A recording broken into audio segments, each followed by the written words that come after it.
Added to take India's total at the end of the first day to 235 for 8. MADAN LAL and Kiran Moray have stuck around out there. 12 to MADAN LAL, 11 to Kiran Moray. It's quite a consistent scoreline there for India all the way down. And it was a fascinating day of Test cricket. Only 235 runs scored, but it was a day of fluctuation. And the bowlers did a wonderful job for England. Graham Dilley was very unlucky, I thought.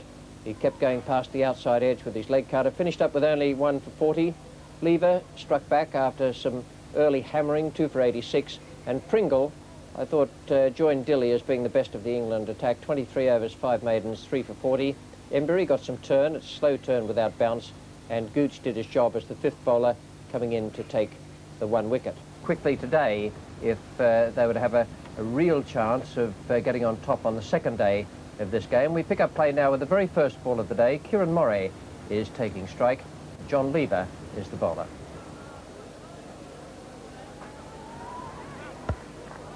It was a slashing start. Beautiful back foot cover drive. Fairly whistled away across the outfield and onto those practice pitches. Umpire David Constant signals that the second new ball has been taken.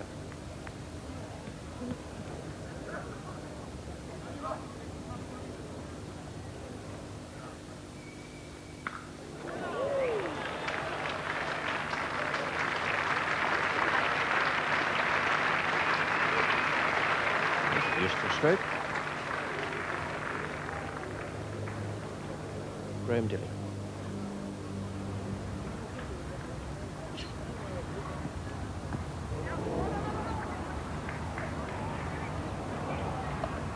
Very well fielded by Wilf Slack.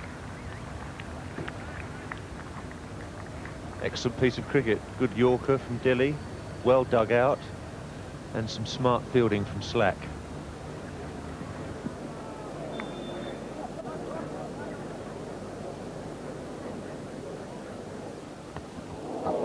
Before, Lever has gone a little wider down at long leg. That's another good shot from Kiran Moray, quite an authentic leg glance. And all credit to Mike Gatting. John Lever a little bit out of sorts this morning, so he's whipped him out of the attack and brought England's best bowler of yesterday into it.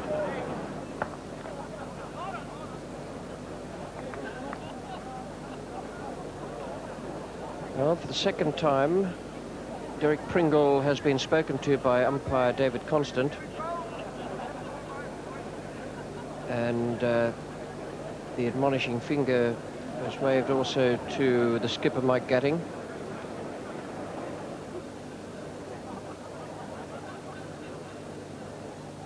Well caught. Very safely taken. The partnership broken. MADAN LAL is out for 20. Well caught by Gooch of Dilley, and at last, Bob, some reward for some excellent bowling from the big Kent man. Yes, perfect ball, really. Short of a length. MADAN LAL just stabbing at it, and Gooch taking a good catch on a very cold morning. Very confidently pocketed at second slip. So that very annoying partnership for England finally broken.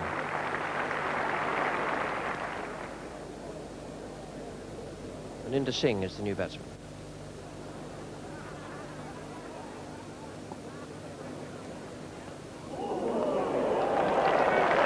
Good take. Bruce French has done little wrong in his first Test match appearance and has to move briskly, and that's a fine take. There's been no attempt by Kiran Moray to shield Maninder from the strike, and we certainly saw at Lord's in the first Test match that he also is no rabbit with the willow. Yes, the second time around. Well, Graham Dilley deserved that luck. Graham Gooch will now claim to have performed some miracle, but in fact it was Bruce French who performed the miracle. Isn't it amazing? The most serious bit of cricket could end up like a circus. Fantastic routine, this. Gooch getting both hands to the ball, out it pops. French quickly reacts. That's a fine piece of wicket keeping, and scoops the ball up, and now West Ham United come into the act. And what about that for off to Mexico for Graham Gooch? Do you want to see it again, he said? Have you got it? Yes. There can't be a script for this. Have you ever seen anything like that, Bo? No, they'll be enjoying this one in the dressing room. The goalkeeper dives to his left, inside the inside post, and the fullback gently chips the ball up. Wonderful stuff. That was a fine effort by the last three Indian batsmen to take the score along to 272. 36 not out to Kieran Moray, just showing the benefit of having all-rounders go right down to the bottom of the order. That's been one of the features of Indian cricket in recent times. Some splendid bowling from two of the Englishmen. I thought they all bowled pretty well, in fact, but two, Graham Dilley, 3 for 54, in the end got just reward for some very, very good efforts. 3 for 54 from 24.2 overs and 7 maidens. And Derek Pringle, I thought, also bowled extremely well. 27 overs, 6 maidens, 3 for 47. The ball was moving around off the seam again out there. Those runs made by India might in the end prove to be very valuable, the ones they made this morning for those last 2 wickets. And it won't surprise me at all if Kapil Dev and the other medium pacers for India also managed to swing the ball and get it to dart around off the seam. Here's the third ball of the first over. The Indian skipper Kapil Dev is bowling, and Graham Gooch is taking straight. Oh, it's a sweet shot.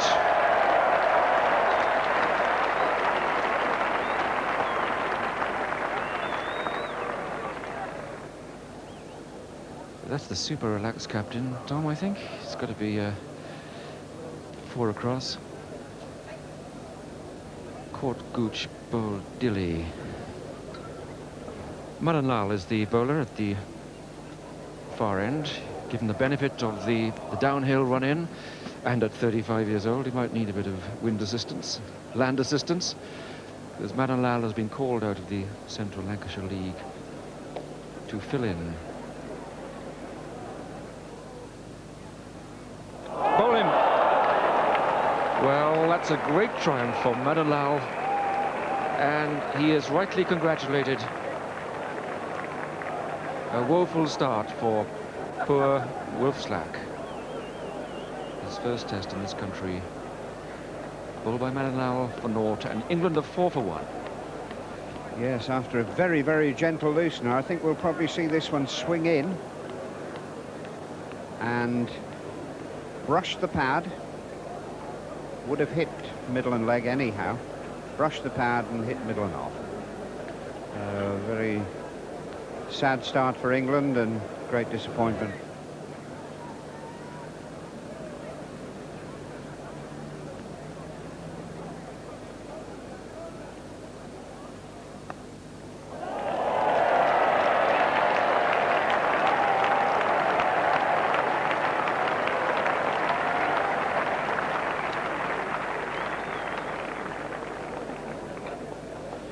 Graham Gooch at Lord's is having trouble in stretching out that front foot, but he's making a great effort to get out there to the pitch of the ball today. This is Chris Smith. Capel just sending back his cover, the cover fielder Azharuddin. Being pushed back.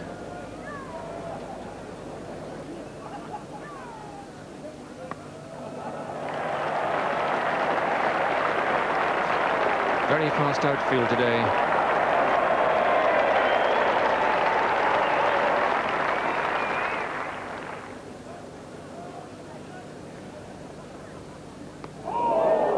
Very well bowled. That leapt off the pitch at Graham Gooch. I'd be very surprised if on the replay it doesn't show that he did just about everything correctly and could do nothing extra to avoid that going out to gully.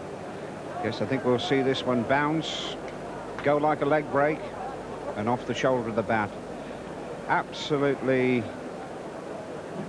almost an unplayable delivery. Very, very unlucky indeed. But there's not much you can do when you get a delivery like that. Disappointed man, but He did everything he could.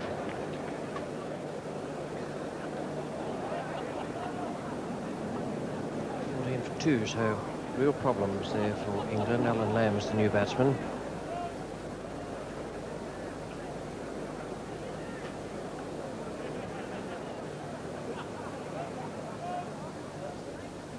And 3 down. One that came back there and surprised Chris Smith. So now Slack, Gooch and Smith are back in the pavilion. England in desperate trouble, 14 for 3, after India had finished up with 272. Yes, I think we'll probably find that Chris Smith never really got in any sort of position at all. He should have gone halfway. That ball came back to him, but if he'd got in the right place, it would have hit the pads. Nip back, and over went the stumps.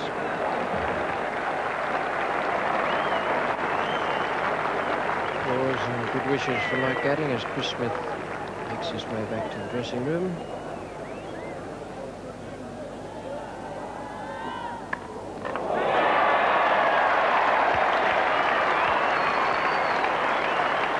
Anything up is going to go. I reckon that's the theory that's working out there at the moment. Change in the bowling. Madan Lal, after a very good spell, 6 overs, 1 maiden, 2 for 13, goes off. Here's Roger Binney. 4.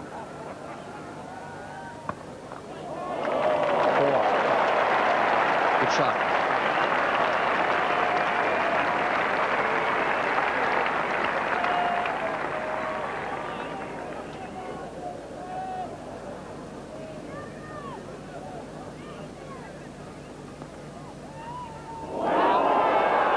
Gadding has gone. Roger Binney has struck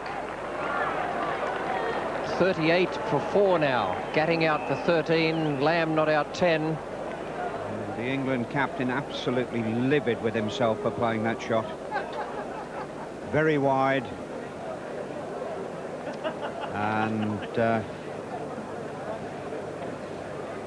he's shaking his head and very, very annoyed with himself. Not a great shot to play just before lunch. Not a great shot to play at any time, in fact.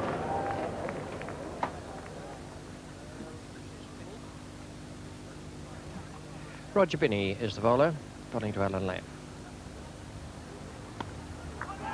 Oh, good catch. First ball after lunch, disaster for England and triumph again for India. 41 for 5, and Lamb cracked that with tremendous power. And somehow the fielder managed to dive forward and snap it up. Lamb out, caught Chandrakant Pandit, bowled Binney for 10, and England 41 for 5. Derek Pringle is the new batsman. Binney to Athey.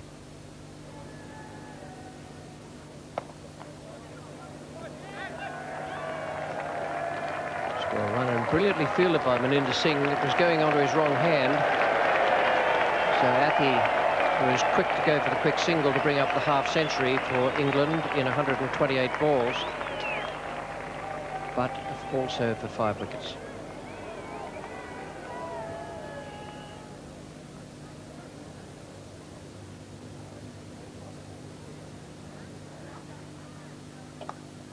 Good shot.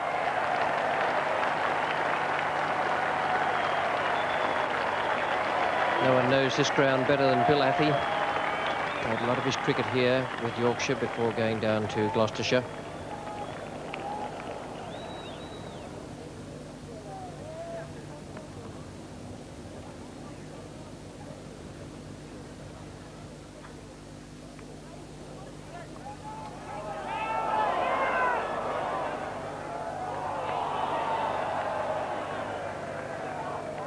That was a fumble by Kieran Moray, and then it was a brilliant piece of picking up and throwing.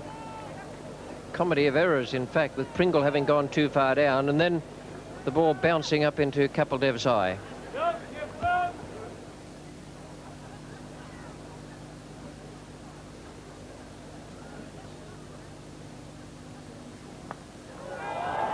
Caught him a marvellous catch. That was a beautifully controlled catch at close quarters by Shrikant, and Derek Pringle's heroic effort ends there. The whole point of the catch was the way that Shrikant never took his eye off the ball, wonderfully controlled, never out of his control. When the temptation, feeling so close, is to turn away from the stroke and dash for cover. England 63 for 6, and Roger Binney to bowl to John Embury.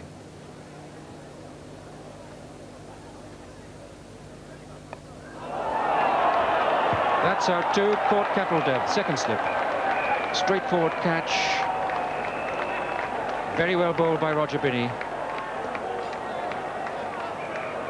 And so Roger Binney is on a hat-trick, and England is 63 for 7. A perfect delivery to a new batsman. Just outside off stump, Embury tentatively pushes forward and straight in the bucket. Bruce French. Testing little start on his debut. So Roger Binney, hat-trick ball. Binney to French.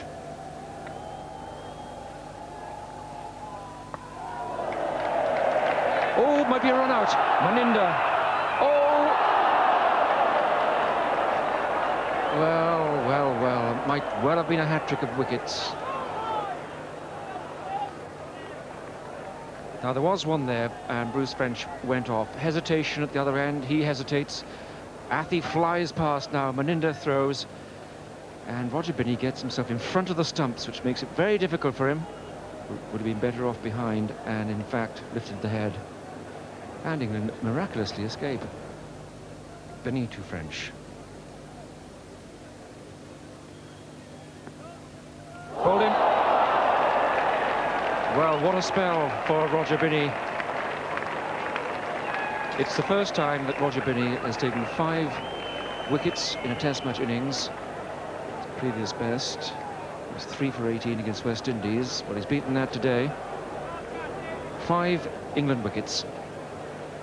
I think this dismissal will haunt Bruce French in the years to come. He played all round it. Just take a look at that scorecard. Just 3 seamers involved.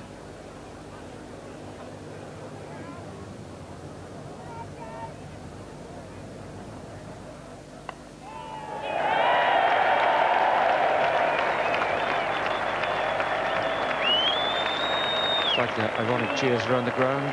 It means that India have to bat. England have avoided the follow-on.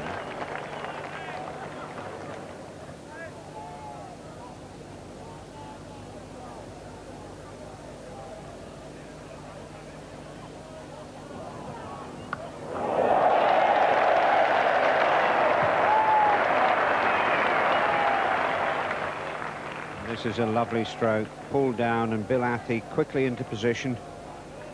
Roll of the wrists and very, very positive shot. We're going to see Indian spin for the first time. Ravi Shastri.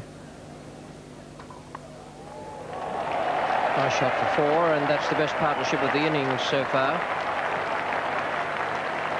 That may not be any great shakes because it's a pretty low score. Shastri pulling this down short. Bill Athey cracking it square. Another change from the Kirkstall lane in. Now Madan Lal comes on.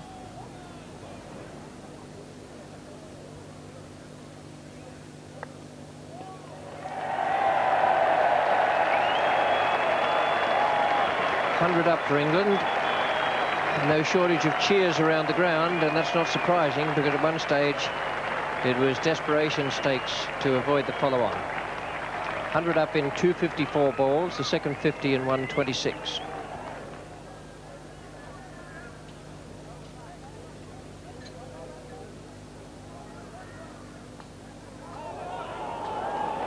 Dilly has gone right on tee, and the change of bowling, Ravi Shastri coming on for the medium pacers, has done the trick. 100 for 9. Little bit of bad luck here. Graham Dilley playing it down, bouncing in the rough, and drifting back onto the off stump. There it is. Plays it with the bat down, hits the rough and just trickles back and hits the stumps. But he played with a great deal of application and helped England at least to save the follow-on. And they put on 29 runs, the highest stand of the innings.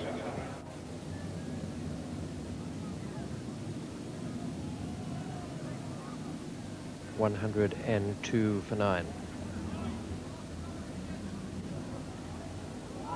And now it's 102 for 10. Athey has gone, Lever remains not out, and that is a terrific performance by the Indians. And the last wicket, Bill Athey, looking to try and score some runs. Last man in with him, and just getting a tiny little edge there. If you're an England supporter, then that looks like absolute disaster, all out for 102 in reply to 272. If you're an Indian supporter, then it looks absolutely magnificent. I thought Athey played well out there on what used to be his home ground, top score with 32. There was a good partnership between Athey and Dilley, but basically it was a story of the England batting giving way in front of some magnificent Indian bowling. Kapil Dev was outstanding. He kept beating the bat without any great result. His final figures were 1 for 36. Madan Lal 3 for 18, and Roger Binney, the man who never before had taken 5 wickets in an innings, suddenly came up with 5 for 40 in 13 overs and 1 maiden, 1 for 5 for Ravi Shastri. So the statistics at that point showed India 272, England 102, a lead for India of 170.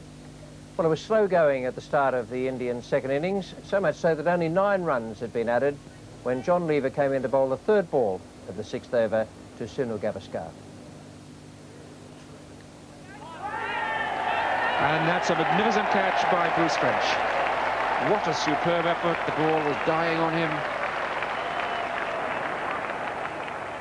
Bruce French has an excellent match throughout, behind the stumps, and he moves across easily to the leg side, taking that with both hands. A very fine catch indeed. Incoming batsman Ravi Shastri. Graham Dilley to Shrikant.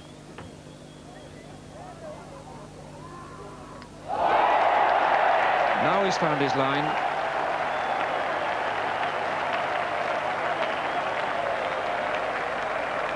Great music for the ears of a fast bowler. The wickets clattering over and the bails flying. Graham Dilley bowls Shrikant, and India are 9 for 2. Shrikant done by a bit of low bounce, but he's left a gap, and through the gate she goes. Dilley Fingsaka.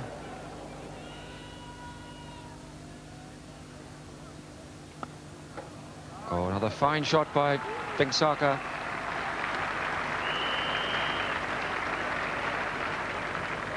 So cleanly struck.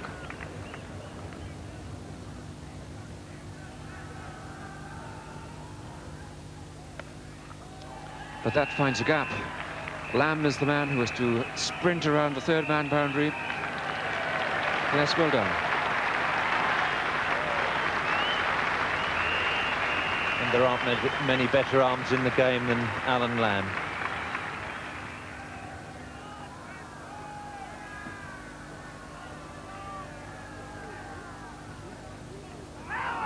Good shout, is gone.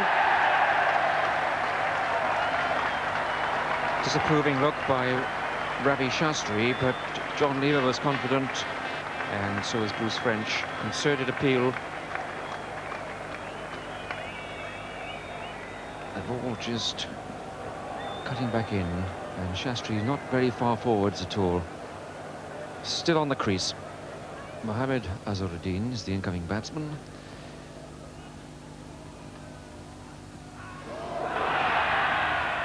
Another beautiful ball from John Lever. The Mexico wave.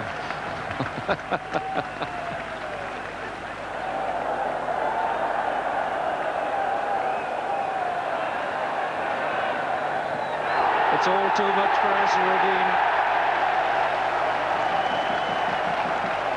Well, I think it worked for John Lever, but it certainly didn't work for Mohammed Azharuddin. It was, in fact, very bad luck for him that the crowd took over. Must have affected his concentration. The ball from Lever kept rather low, but he was caught bang in front of all three. Now this is Chandra Pandit.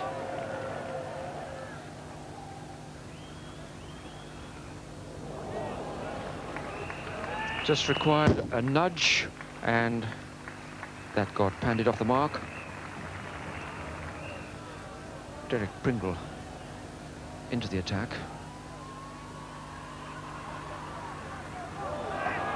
Four more. And buys.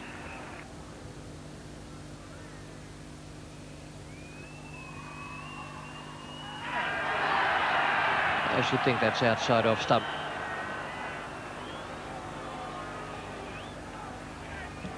Big shout. Pandit getting that front foot forward. I would think, in fact, it moved so much off the wicket it was almost beating the leg stump. With 5 overs to go, John Embry is going to bowl one of them from the Kirkstall Lane end.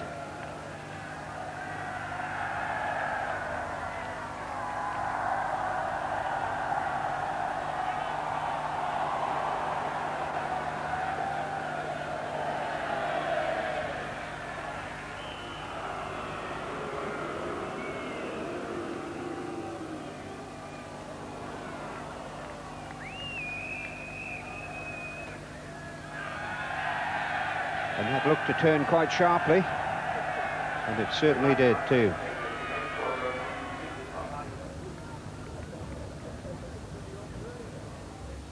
And Chandrakant Pandit bowled by Pringle for 17. Through the defence, what seemed like a cast iron shot, and the great breakthrough there for England just before stumps. Yes, just what England needed. I must say it looked rather a casual sort of walking shot that he played. Just pushed through it. I think it bowled him, in fact, off his pads. Just one more over bowled up to the close of play, bowled by John Embury. No more runs from it. 70 for 5 at the end, India, and a fine little innings there from Dilip Venkateswarlu, 33 not out. A good partnership between him and Chandrakant Pandit. The bowling figures for England, impressive once again. It's been very much a bowler's match here at Headingley. Dilly 1 for 29, 3 wickets to Lever, 1 to Derek Pringle, and Embry bowled the 3 overs for 2 runs and spun the ball, but he's not really needed in conditions like this, which are very, very difficult so far as the batsmen are concerned. The ball is moving around off the seam for the quicker bowlers as far as the spinners can spin it. 240 ahead India, and England must make certain they don't have to chase more than 300 runs in the 4th innings of this Cornhill Test match. Otherwise, they will be looking right down the barrel. In fact, they're looking down it at this very moment due to some excellent Indian 5th over. 8 runs have been added already. Derek Pringle is the bowler, and he's bowling to Kieran Morey.